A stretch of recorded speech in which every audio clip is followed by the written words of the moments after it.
It's Jacob and AJ's Denhoff. What's going on, people? This is the Chang podcast. We're live from the Gulf of Mexico. Woo! A little bit different. We're always innovating the podcast meta. You know, sometimes you might get a cooking episode.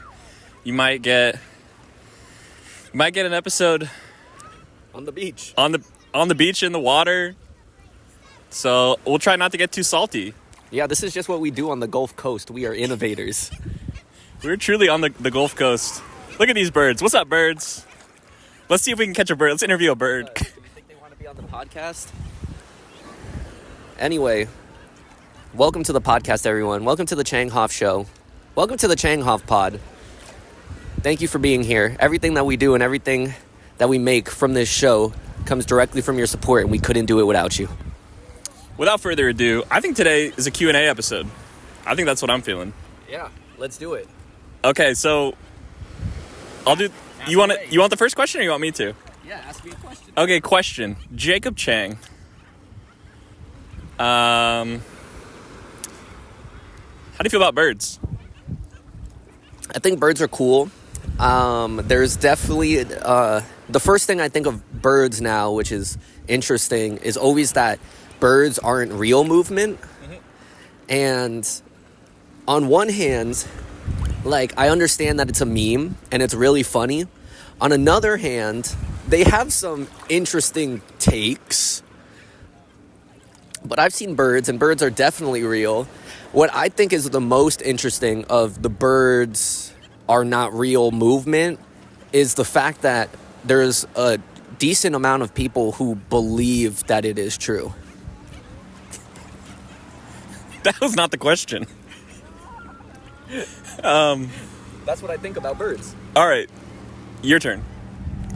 All right, bud. Question. Diet Coke or Coke Zero Sugar? I would say longtime Diet Coke prefer over Coke Zero. Been more on Coke Zero these days. I think plain, I'm going to go Coke Zero. I think if we have the option to add a lemon, I'm going to say Diet Coke with a lemon better than Coke Zero. I like that. I also agree. Diet Coke with a lemon is great. Okay, question for Jacob.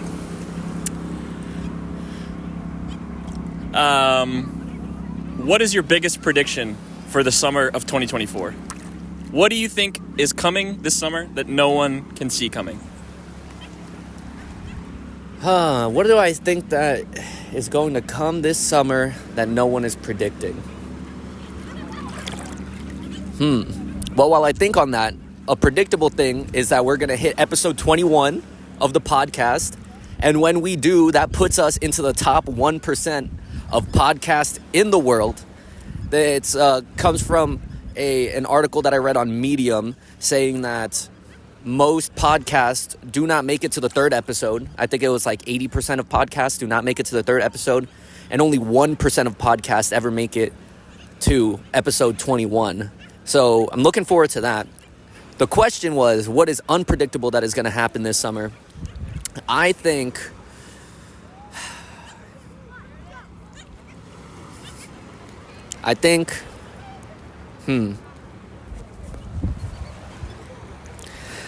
this summer is going to be very hot.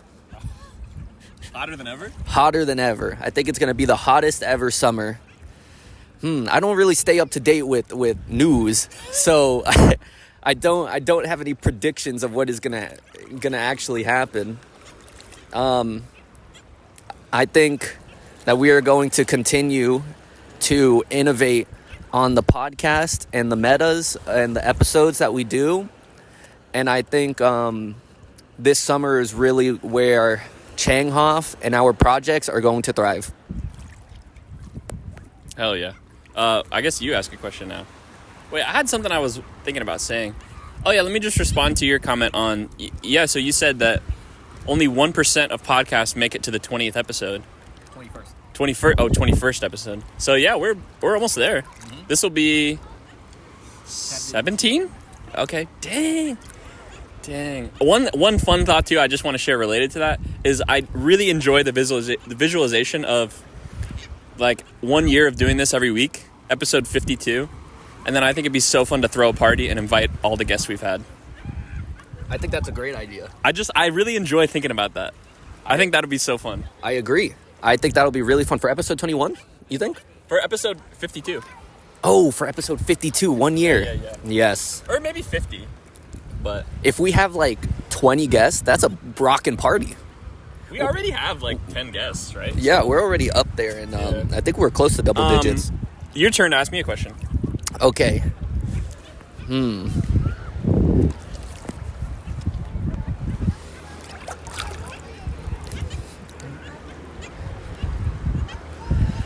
What are you most excited for this year? What are you most excited for that you think that you're going to accomplish, or some thing that you are going to do by the end of this year? I'll tell you what I'm really excited about. I'm excited to make some freaking art, my man. I feel like a lot of the stuff I've been doing recently, the video production stuff, like the kind of curation, radio, whatever. A lot of my conversations with friends come to like, dude, why aren't you making music? And I'm like, yeah, like that's something I've done and I've enjoyed. And I've been kind of having this feeling of like, let me get back to that. So excited to get back to that. I wrote a song the other day that it was like feeling good.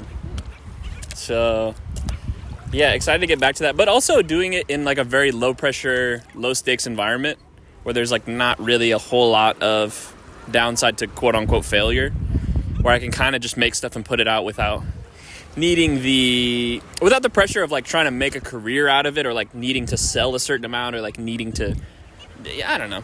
So excited for that. By this year, I think also just community building.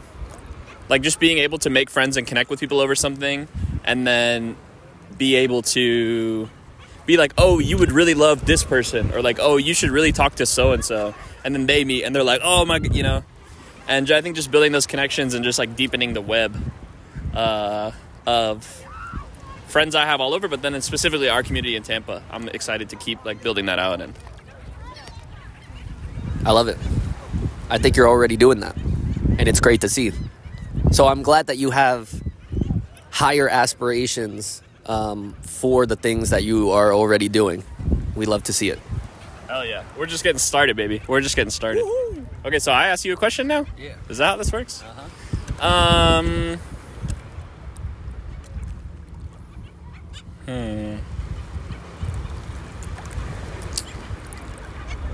curious if you had 1 week to make a movie. Let's say it could be a short film, it could be a full feature-length film. But the clock is ticking. You have 1 week. You need to start right now. You need to deliver it in 7 days. What's your game plan, right? Like, who are the actors? Are you writing it? Are you getting somebody else to write it? What's it about, Tell me, what's this, what's that looking like? If I had to, gun to my head, make a movie in 7 days and deliver it and show it to people, I think easiest thing that comes to my mind is just doing a documentary on myself. And I think the concept would be, I would take a week off and I would do like a retreat. No phone, no anything, and just go take a hike for 7 days straight and document the process of taking a hike with nothing after being so involved with technology and social media and stimulation and friends and family and everything, and see the transformation of myself over the course of those 7 days. I think that would be an interesting movie, and also it would be personally very fulfilling for me as well. Yeah. So it would be like a 7-day retreat documentary of your mental growth and battle and exploration. Where would you go? Would you go camping or something? Or Yeah, I feel like, well, if I had to deliver it in 7 days, I would have to stay relatively close. I can't go super crazy. So probably in Florida. Oh, look at these fishies. Wow. Sorry, audience. I know you can't see the fishies, but they're cool. Yeah, so I'd have to stay pretty close. I think I would go to the Everglades. Because Everglades are really scary to me. Snakes and alligators and snapping turtles and stuff. And I think that it would be really cool to face a lot of those fears and realize that really the world isn't out to get me like I think it is. yeah, I think there's something to be said about like pursuing your fears by choice rather than by necessity. I think that's a cool idea of taking that time to do something scary and explore that fear, because I think if we avoid fear for too long, you know, it creeps up on us and then you're forced to face it instead of being able to choose to face it. But who knows? I'm just a dude. So I think it's your turn, right? Yeah. Okay, I have two questions. I'll get a chance to say both of them. So, first one is, why are we at the beach right now? Why is anybody anywhere? For me, it's just like a long-time family tradition that once a year, it's actually usually later than this, but, you know, me and my immediate family and my kind of extended family, we all kind of get together and find a time and go spend a few days at the beach. And it's nice because it got a little home base, so I can invite friends to come out and, you know, hang out with the family, or we can go out and do stuff out here in St. Petersburg, the Gulf Coast of Florida. Straight from Yep. the Gulf of Mexico. Not a big answer to that one, but that's the answer. Go ahead, you can ask another one since that was a small question. What have been some of your favorite tools you've been using recently? Interesting. My favorite tools I've been using recently? I mean, I gotta say, honestly, Instagram.com has been huge. Just communicating with people, like, sort of staying connected to what's going on. That's been a big one. Like, I'm kind of scared of how dominant Instagram is in our current social landscape. But, yeah. But also excited to see what comes next. Tools I've been using. What tools? I haven't really been... I mean, I just started setting it up today, but I wouldn't even say I'm using it. Notion is one. Notion I've been using a lot recently to organize the Tampa SoCal database. Shout out Tampa SoCal, tampasocal.com. Get a poster or just enjoy the freebies. I don't know. Did you think I was going to say something other than... That's why I was asking. Oh, okay. Well, I nodded my head no and then said, that's why I was asking. Damn, yeah, I wish I had a better answer to that. Look at these guys. Hey, little fishies. There's little fishies in here. I wonder if... They're kind of big fishies. I would love to live in a world where I can ask them a question.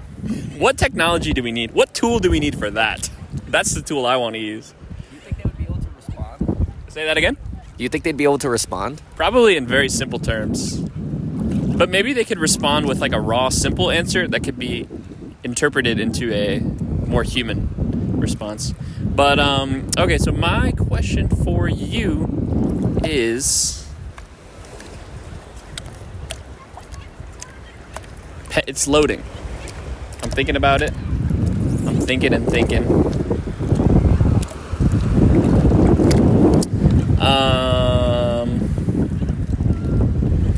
I don't know. Let's see. Let me look around and see what inspires. You want to have kids, Jacob? At some point in my life, yes, I would like to have kids. I think that would be a very worthwhile and meaningful endeavor. But at the same time, knowing how much of a little shit I was, and generally how children are kind of insufferable, it does make me a little bit scared, the thought of having kids at this moment. I'm obviously not thinking about having kids at this moment, but even in the future, it still kind of scares me. Not just because kids are insufferable and because they can be kind of difficult to deal with at sometimes, but just because it's a lot of responsibility.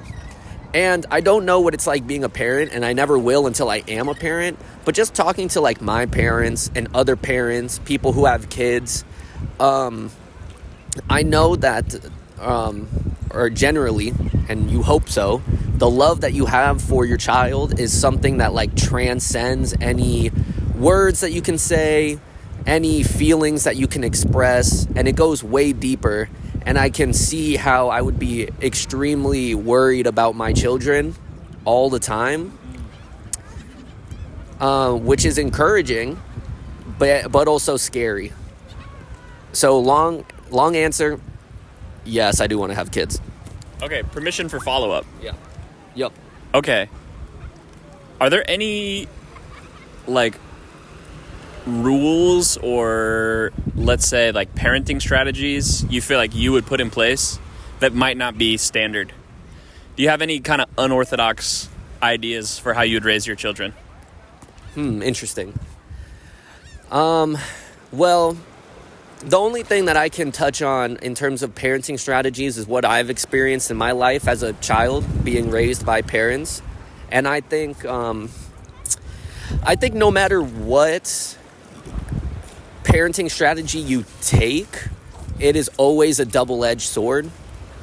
Like, for example, I was raised kind of strictly. There wasn't a lot of room for me to be independent. On one hand, that was really good because I ended up being like a good kid that didn't do much, and I liked that. Like, I wasn't out there getting in trouble. I wasn't a badass jit. And I think overall for the arch of my life, it has been more net positive for me to be raised in a stricter household than it was for me to have free reign over anything that I wanted to do at any moment. On the other hand, well, down the line, I think that has also opened up better relations with my family now that I'm an adult and I'm no longer under a like strict rule-based system with my parents. And I wouldn't say that we are on equal terms, but being more independent and being able to interact with my parents as an independent entity as opposed to just their child has been very beneficial for our relationship in general. So I would think that I would want to do a similar parenting strategy, but also I know a lot of people who were raised the opposite of me, and they were extremely independent, and they also didn't end up as badass jits, and they have a lot of good qualities that I like that I don't necessarily see in myself due to my upbringing.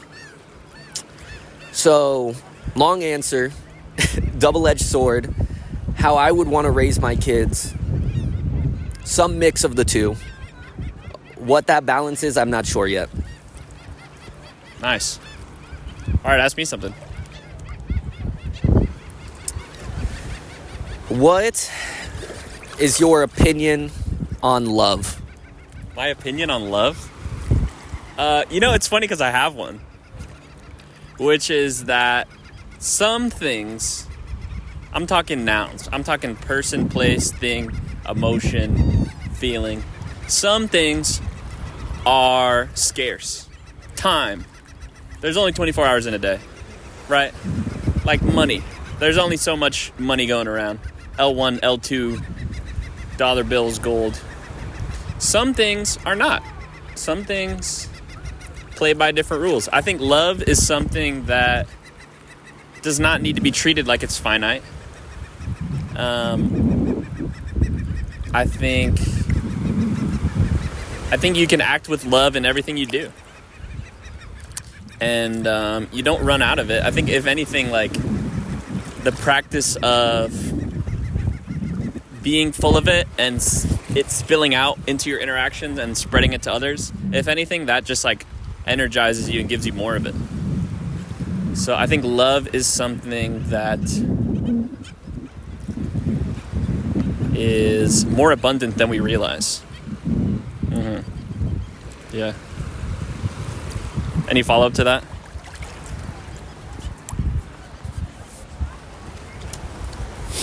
How has love played a role in your life? Besides in interactions and elsewhere. What is there outside of interactions? Interactions that don't involve people. Like, just, yeah.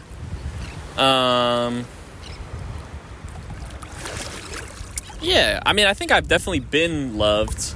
Like, I definitely have had a loving family and loving friends, which has helped me to feel loved. And I think it's easier to love when you feel loved. In terms of, like, love outside of my interactions with others, I think there's a lot to be said about, like, finding a way to feel loved, to feel content, like, on your own.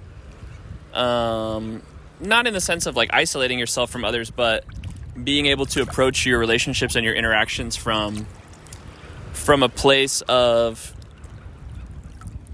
what will benefit both of you or what will benefit everyone involved, rather than feeling like you need to fill a certain hole that you have.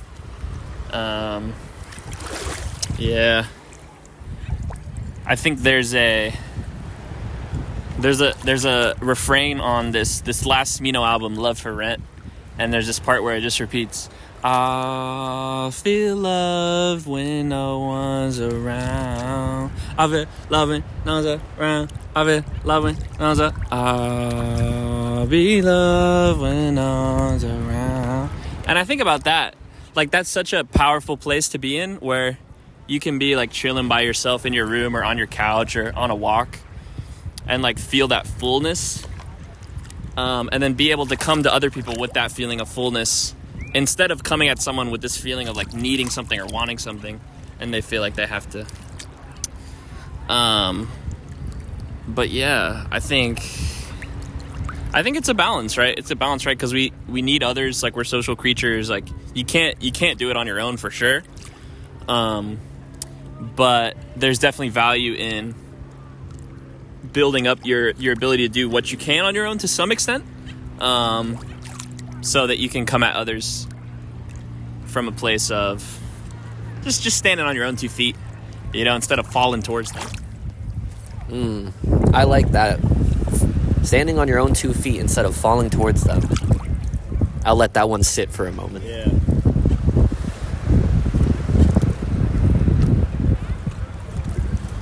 All right, I guess it's your turn. Oh, I always forget. You'd think we'd be used to it by now. So what are we talking about? We're talking about love. We're talking about self-exploration, perhaps.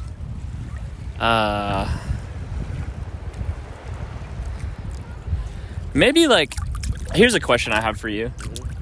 Is there any daily practice you have? Or it could be weekly. Is there any routine or consistent practice you have that you enjoy or has benefited you?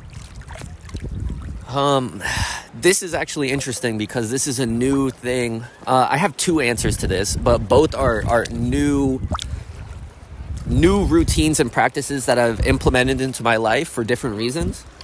The first one, so I was allegedly a stoner for a really long time, and smoking daily, sometimes multiple times a day, and it just became such a part of my routine that I forgot what it was like to not be high, or be on the tail end of a high, or be looking forward to the next time that I was gonna smoke.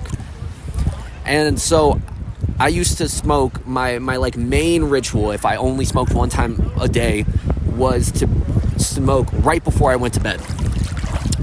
And I got to the point where I was like, I don't want to smoke anymore, but not smoking just quitting cold turkey it was very difficult.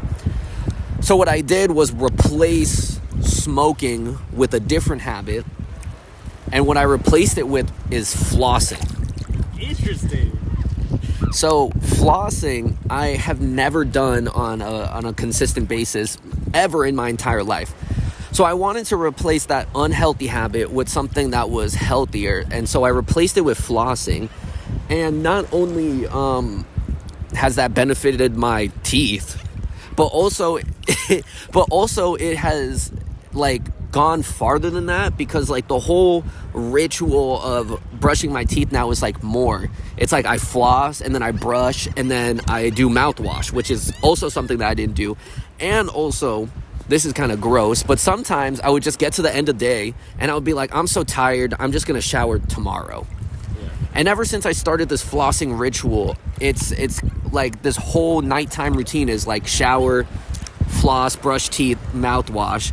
And now I feel like I can't go to bed without doing that whole ritual. And it all spawned from just replacing smoking with flossing.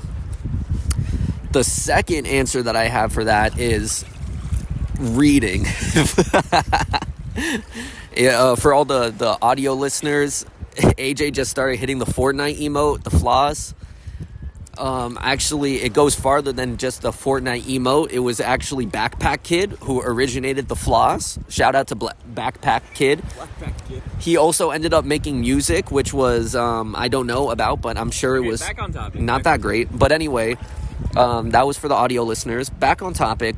The second habit or ritual that I've done into my life is replacing watching YouTube at night to fall asleep with reading. So I've had a Kindle for a few years, but I've never used it very consistently.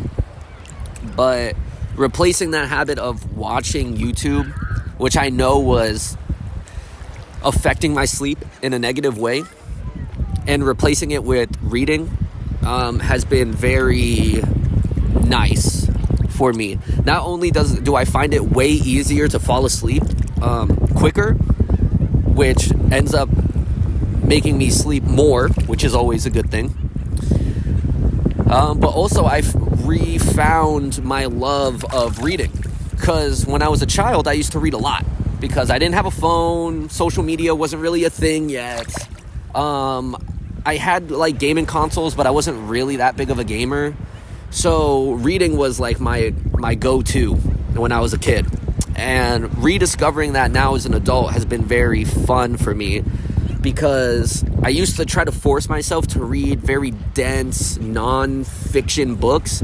And while there's some that I like, a lot of them just like bore me, and I think that turned me off of reading for a long time. So now we're reintroducing like fiction and just books, biographies. I'm a really big biography guy. Books that really spark my interests has been very, very nice for me. Nice. Oh, it's my turn to ask you a question. Okay. Wait, I'll give a little bit of follow-up to that thought, which is that I think my advice to anybody who wants to read more is like, do not feel obligated to read what you feel like you should be reading. Or like if you're not enjoying a book, just feeling like you have to read the whole thing because you paid $20 at Barnes & Noble. Like, you know, obviously you spent your money so you want to get your value, but if the choice is between trying to force yourself to read this book that you feel obligated to read and you hate it, versus like taking the time to try different genres, to try different authors and find what you really do enjoy reading. Because when you find something you really do enjoy reading, like those pages just turn. And then the more you do that, the more you kind of build up the, whatever it's called, the attention or the just the ability, and then you'll be able to really just build up the momentum and just find the habit. But yeah, I would say don't feel like you need to read what you should be reading. Like, try some different stuff, find out what turns the pages. Absolutely. For a great example, currently I'm reading The Shining. I've never read The Shining before. I've never watched the movie, but I really like horror films and scary stuff. So I decided to chase my interest and look up just like whatever the best horror book was that people kind of had like a consensus on Goodreads as like what was a good one. And The Shining was consistently up there on people's list of best horror books. So I was like, I'll give it a shot. I know Stephen King is a very prolific writer, and I absolutely love it. And now I'm on a 20-day reading streak. And over the past, 2 months, I think I've read, every day for... Well, not every day. Well, I've read for, 30-something odd days, which is more days reading than I've done in the last 10 years. Yeah. So, absolutely, I agree to the point. Reading whatever you're interested in and not forcing yourself to read a book that you're not interested in really does change the whole texture of reading in your mind. Okay, so I think you asked me a question now. Okay.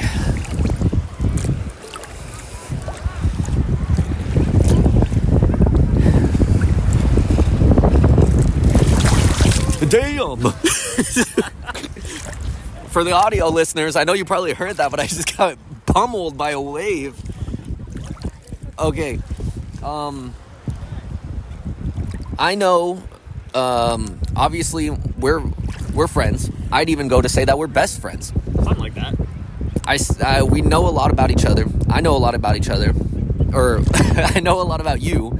And something that I know that you've touched on briefly in different episodes of the podcast is your relationship with Zen Buddhism.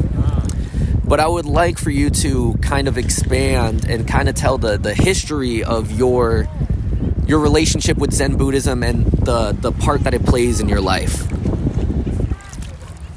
Okay, let's see. We're at 32 minutes, so maybe a couple more and then we call it. But I'm down.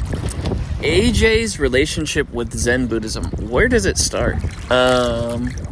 I think I had an interest in meditation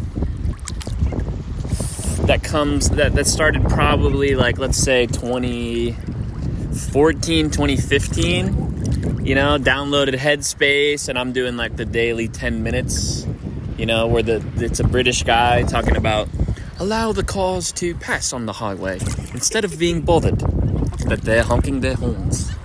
And I would do those, and I was like, okay, this is cool, there may be something here. And there was a lot of good research coming out about the benefits of meditation, so that was something that I was interested in. So did some Headspace. I tried a lot of different apps, actually. I'd say probably my recommendation right now to anyone who wants that accessible meditation practice on their phone, there's an app called Waking Up that's managed by this guy Sam Harris, who is honestly a pretty controversial political figure, but outside of his politics, he's a pretty neutral, well-respected meditation teacher. But anyway, Waking Up, I think it's a yearly or monthly subscription, but they have a long-standing policy where you can email the support team and say, hey, I can't afford the membership. And then they say, okay, here's a free year. And you can just do that every year if you're genuinely not in a position where you can afford it. So let's see, started with the apps. And then I took some classes in college. I took Intro to Buddhism. I took Buddhist Psychology.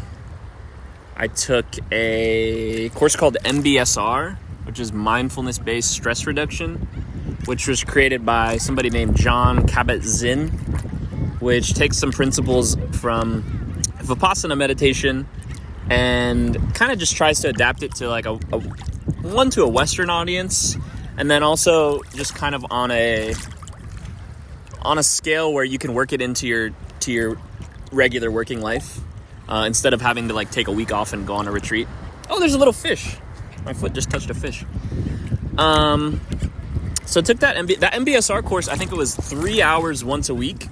and I was like, we would all get on a Zoom call. This is during COVID, so by now it's, let's say, 2020, and we'd all get on a Zoom call, something like every Wednesday from like 5 a.m. to 8 a.m. And it would be 3 hours of guided meditations, of talking through some readings from meditation teachers, of kind of all sharing our experiences and kind of how we're feeling about the different and different stuff, like more seated, like Zazen style, like lying down, body scan meditations, walking meditations, like all the different stuff you'd come across in a Vipassana practice. But took that, I guess that was like 8 weeks. And then at my college at Northwestern, there was like a weekly drop-in meditation that I would go to sometimes, and met some people through there. And that was put on by the same person that taught that MBSR course. And at a certain point, I started going to Chicago Zen Center and started going to some of their meditations. And it's a little intense over there. Like, they really do take it quite seriously, which I think scares off a lot of people. And it scared me off for a long time, but I got to a point where I just really wanted to check it out. So I started checking that out, started talking to some of those folks and going to those.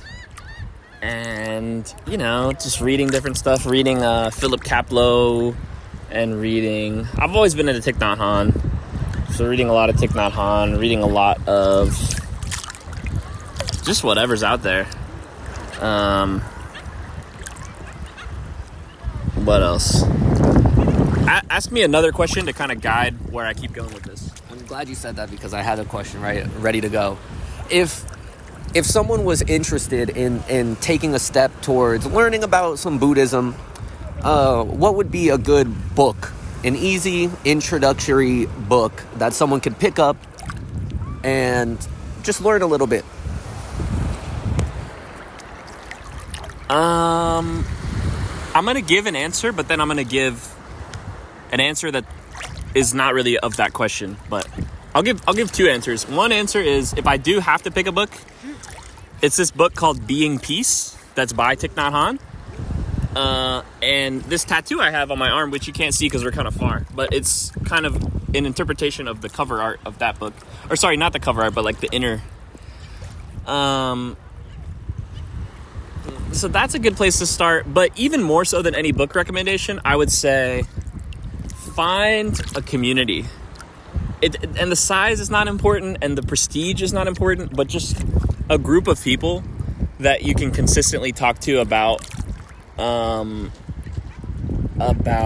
doesn't even have to be Buddhism, but just about your spiritual practice, about kind of what principles you're living your life by, kind of being able to have those discussions. And I think that's going to be better for you than any book or any, lecture, or because I think finding a teacher too is big longer term, but more important than any teacher or any book is just having a community of friends or peers that you can talk to about whatever kind of spiritual practice or that you're interested in. And here, I'll put this out there too. If anybody is interested in finding books or learning new meditation techniques, or reading some Buddhist texts, hit me up and we can talk about it. And I could, maybe I'll be one of those people that you can check in with on a regular basis, and we can talk about, that kind of stuff. Thank you for sharing that. Yeah. All right, it's your turn.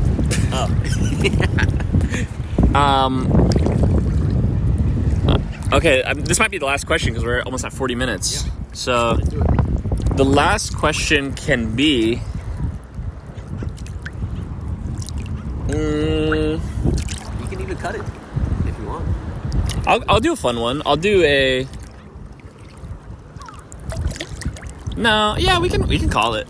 I think that's a good one. You want to call it? All right, you want an outro? Yeah, I can outro. All right, thank you, everyone. That was the Chang Pod. I hope you enjoyed this episode and this concept. We're on the beach. We tried to make it as fun as possible, and we were trying something a little bit different. So let us know how you enjoyed the Q&A session as opposed to just a sit-down talk. But thank you so much for watching. Everything that we do and everything that we make from this podcast comes directly from your support, and we couldn't do it without you. I love what I do, and I love being able to say that, and that's all thanks to you guys. So follow us, Changhoff, on everything, at Changhoff. Citrusound.com, CITRUSOUND. Follow Tampa SoCal, tampashowcal.com. That's TAMPASHOWCAL.com. You can get a lot of cool stuff for live music if you live in the Tampa St. Pete area. That was my outro. AJ, do you want to add anything?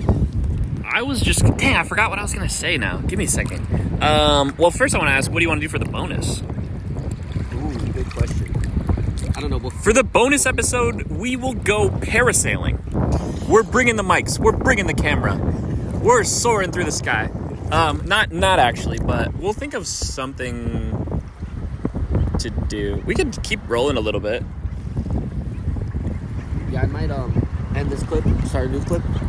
All right, we're gonna tell people to follow the Patreon. Yeah, we're gonna keep rolling for the bonus. If you want to see the bonus episode, you can go to patreon.com/Changhoff.